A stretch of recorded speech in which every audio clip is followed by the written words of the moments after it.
Hey you guys, it's Nakoa Dunn, hashtag Life by Design. I am coming to you from the islands and I'm on a sailboat and I'm keeping it a little quiet because some of my colleagues, there are 10 of us on this boat, are still sleeping and we're getting ready to have breakfast in a bit, but check it out. This is the catamaran. We are on a trade winds cruise. As I mentioned, I have been counting down to this trip for a very long time and I want to share with you what happened. So I made it here. I'm on a boat.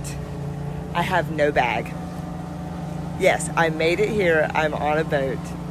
I have no bag. We carried our bag on and everything. I was prepared. I followed all the instructions. I packed that bag for weeks. All the details, everything I knew I could imagine I'd be wearing, my sunglasses, my bikinis. And yes, they made us pack it and check it right at the last minute because it looked like it might not fit, but it would totally fit. Anyway, I've been ruminating. I've been overwhelmed and annoyed, but at the end of the day, it doesn't matter. It's a first world problem. And hopefully I will get my bag back today. We will see. And if I don't, one of my friends here, she actually lent me a bikini. It's on underneath this. I actually borrowed the sunglasses from the guy who is one of the crew members. And I have my coffee. So I want to talk about, though, I hope you have yours. I want to talk about rumination and the trigger that happened when this bag situation didn't work out for me. And you know me, I'm kind of a perfectionist. I like to do it exactly the way I want to do it, my life by design. And when that bag didn't show up, I had this feeling, this intuitive feeling, right when the lady checked it, I was like, something's not going to work out here.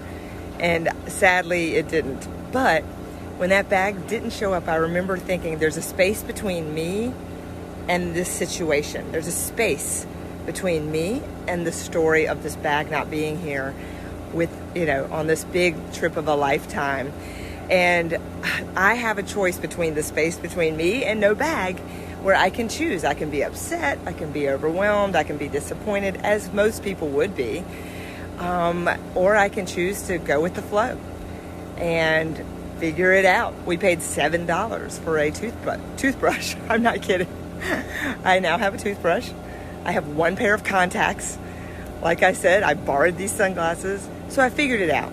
But I want to tell you about a little story from when I was a little girl that I could recognize was part of the trigger in me being overwhelmed and disappointed that this perfect trip, this trip of a lifetime for a week-long sailing trip in these islands I've never been to before, which you can see them behind me, totally beautiful.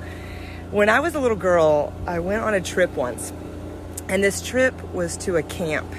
And I was probably 12 years old, and I got on the bus early in the morning, and there was supposed to be a dance at this camp. And I had a dress and a pair of shoes that I had packed. And this was for whatever reason, at the age of 12, obviously this was a big deal to me.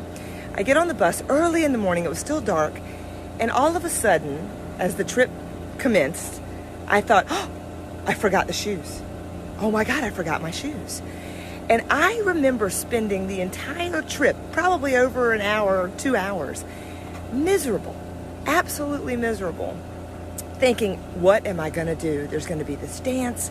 I have this dress. I'm going to be the only kid without shoes. Ironically, when we got there and I unpacked, I had not forgotten the shoes. And what's even more ironic is that they didn't even have the damn dance.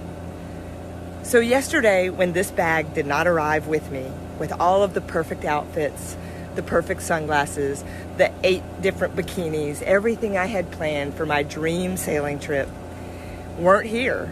I think that little girl showed up and I had a trigger because I did have a moment, and I remember calling home to Campbell and checking in, and when I told her, she looked at me and I looked at her on FaceTime and we were like, yeah, I know. So what was happening for me in this experience? What is happening for me? I still don't have my bag. But maybe I needed a moment to reflect on my perfectionism. Maybe I needed a moment to reflect on my attachment to material things. Maybe I needed to remember that all that matters is that you've got people to help you out. You've got a beautiful view, a beautiful sailboat, and a cup of coffee. And my goodness gracious, what a first world problem. Where do you find yourself ruminating and overwhelmed? So the word rumination means you play it over and over and over again in your head. What you wish you had done, what could have gone differently, how could we have forced that bag into that thing so that it didn't look like it was too big. It's a duffel bag. It wasn't even giant, and it totally would have fit. But remember, everything's happening for you. So I had a lot of lessons, and not that they were giant ones, just reminders that it just doesn't matter. And hey, don't you like these sunglasses? They belong to the crew guy, and fortunately, my friend Francine, she hooked me up with a really cool bikini. I'm set. Whether my bag comes or not, who knows? I hope you won't ruminate about your life today. I hope that you will recognize that typically most of us, all of us, don't really have big giant problems. They're first world, and we're pretty fortunate. And I'm feeling pretty damn lucky today. Let me show you the view. I'm just gonna turn it. This is what's happening. And it's quite amazing. I cannot wait to continue to show you my trip this week. I hope you enjoy the one bikini I have on. I love you guys. Hashtag Life by Design. Hashtag First World Problems. See you later.